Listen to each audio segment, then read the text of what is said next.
En marge de la réunion de haut niveau IDA 20 demain jeudi à Abidjan, la Banque mondiale et le gouvernement ivoirien ont signé ce mercredi à la primature un accord de financement de plus de 110 milliards de francs CFA pour le développement des chaînes de valeur dans le pays et ainsi accompagner la grande transformation économique et sociale amorcée. Le gouvernement a obtenu un prêt de 200 millions de dollars américains auprès de la Banque mondiale pour le financement de projets des chaînes de valeur compétitives pour l'emploi et la transformation économique.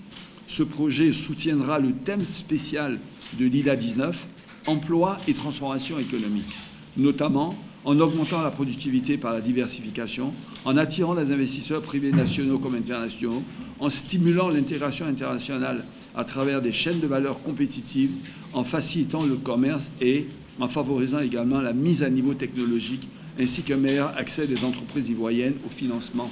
D'ailleurs, l'implication de la Caisse des dépôts et consignations de Côte d'Ivoire dans le projet vise également à assurer le financement à long terme, je dirais, de ce processus et de l'économie d'une façon générale. Pour le directeur des opérations de la Banque mondiale, cet appui devrait soutenir la relance suite à la crise engendrée par la Covid-19 et aider les États à poursuivre leur transformation. Nous voulons accompagner activement la Côte d'Ivoire dans la mise en vigueur de cette vision 2030. Il y a beaucoup de choses à faire, mais je crois qu'aussi la communauté internationale peut ajouter son appui et certainement la Banque mondiale est prête de faire le plus possible de vous aider dans la transformation de Côte d'Ivoire. L'IDA, Association internationale de développement, est une institution de la Banque mondiale qui aide les pays à revenus faibles pour réduire la pauvreté en accordant des prêts et des dons destinés à des programmes qui peuvent stimuler la croissance économique, réduire les inégalités et améliorer la vie des plus démunis. La réunion de haut niveau qui se tiendra jeudi réunira plusieurs chefs d'État et de gouvernement africains à Abidjan.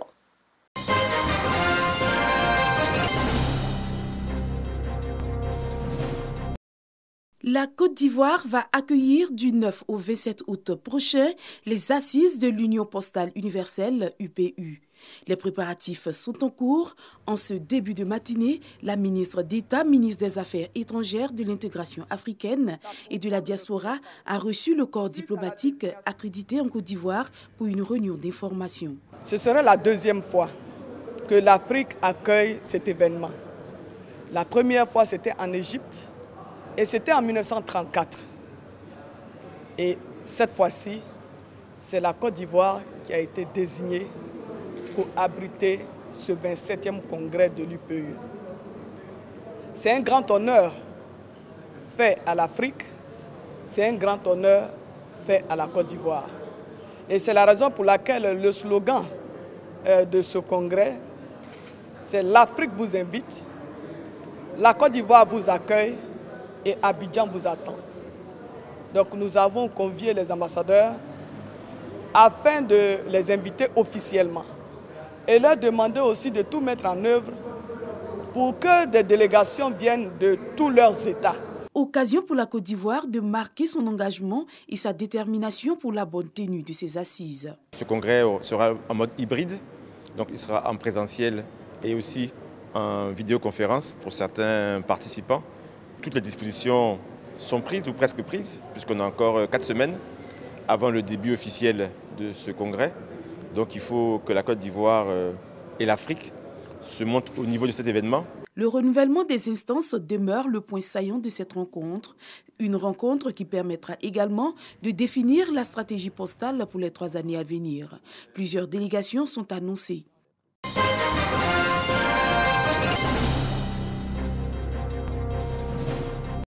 Mobilité, les offres, les innovations et perspectives. C'est le thème de la première édition des RAMES, rencontre annuelle des mobilités.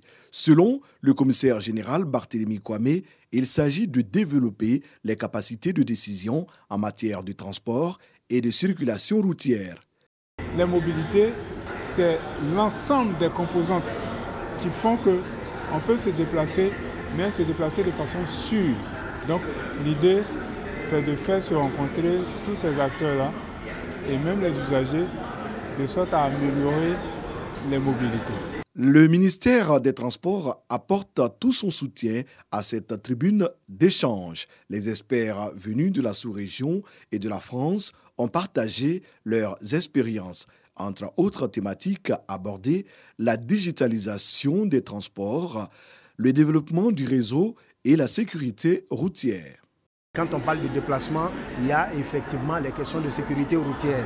Et donc, le ministère des Transports, qui est garant de la sécurité routière en Côte d'Ivoire, a donc, à travers sa vaste stratégie de sensibilisation, décidé d'occuper de l'espace en amenant les populations à comprendre effectivement le bien fondé de cette sensibilisation. La première édition des rencontres annuelles des mobilités est une initiative du magazine ActuRoute, une plateforme qui entend apporter des solutions à la problématique globale des mobilités urbaines en Afrique.